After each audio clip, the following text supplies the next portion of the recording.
Naranasan mo na bang mabaliwala? Lucas chapter 13 verses 31 to 35. Dumating noon ang ilang Pariseo at sinabi nila kay Jesus, "Umalis na kayo rito dahil gusto kayong ipapatay ni Herodes." Subalit, sumagot siya, "Sabihin ninyo sa lalaking iyon na nagpapalayas pa ako ngayon ng mga demonyo at nagpapagaling ng mga may sakit. Gayon din ang gagawin ko bukas at sa ikatlong araw ay tatapusin ko ang aking gawain. Ngunit, dapat akong magpatuloy sa aking lakad ngayon, bukas at sa makalawa, sapagkat hindi dapat mamatay sa labas ng Jerusalem ang isang propeta. Jerusalem, Jerusalem, pinapatay mo ang mga propeta at binabato ang mga isinugo ko sa iyo. Ilang beses kong sinikap na kupkupin ang iyong mga anak, gaya ng pag-aaruga ng isang inahin sa kanyang mga sisiw. Ngunit ayaw mo. Kaya't pababayaan ng lubusan ang iyong templo.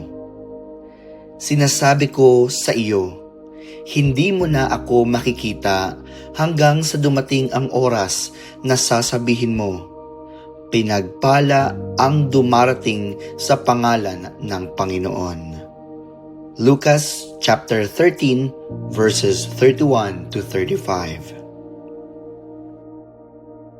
Kung ano ang sarap ng pakiramdam na ikaw ay tanggapin, gayon din ang tindi ng sakit kapag ikaw ay binaliwala. Marahil lahat tayo ay nakaranas na natanggihan o hindi pansinin. Kahit ang Panginoon man ay hindi nakaiwas dito. Tulad ng karaniwang Hudyo, gayon na lamang ang pagmamalasakit ng Panginoon sa Jerusalem. Isa ito sa pinakamahalagang bayan ng mga Hudyo, kaya't hindi maaring hindi mapabilang sa mga bayang kanyang pupuntahan. Naging masakit sa kalooban ni Jesus ang kanyang nadatnan sapagkat hindi siya pinahalagahan sa Jerusalem. Waring naulit ang kasaysayan. Ganito rin ang ginawa nila sa mga naunang ipinadalang propeta upang tipunin sila.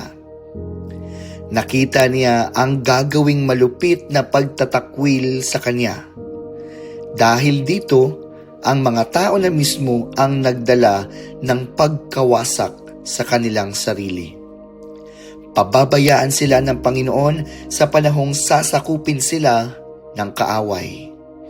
Ayon sa maraming dalubhasa ng Biblia, naganap ito noong AD 70 nang wasakin ang bayan ng Jerusalem sa panahon ni Nero.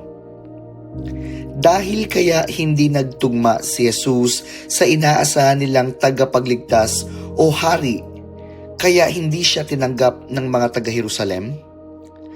Paano kaya kung dumating siyang ipinakikita ang kanyang taglay na kapangyarihan at kadakilaan? Kadalasan, hindi natin nakikita kung ano ang higit na makakabuti sa atin.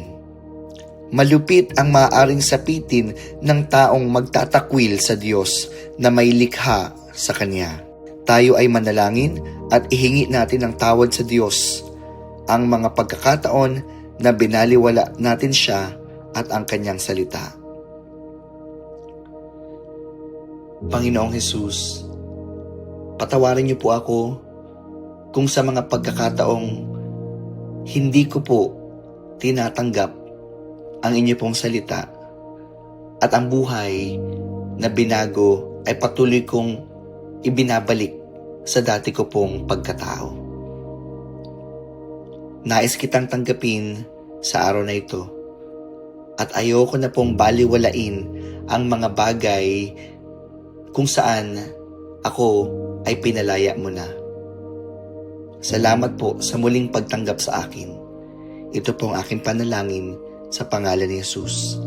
Amen.